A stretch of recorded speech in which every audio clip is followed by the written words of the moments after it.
Hello viewers, in this video I'll show you how to fix WhatsApp cannot save contact problem on WhatsApp.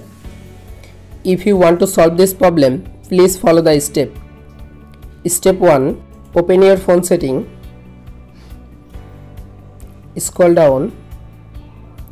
Tap on apps. Tap on manage apps. Search WhatsApp application. Click on WhatsApp application. Again click on storage.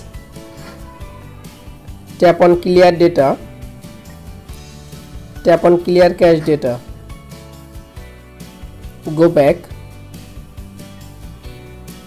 Again tap on apps permission. You can allow all apps permission.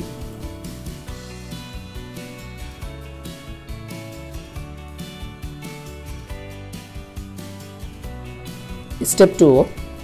Open Play Store and update your WhatsApp application latest version. Step 3. Restart your device. You can follow all of the steps to fix WhatsApp cannot save contact problem. If this video helpful for you, please subscribe our channel and like this video.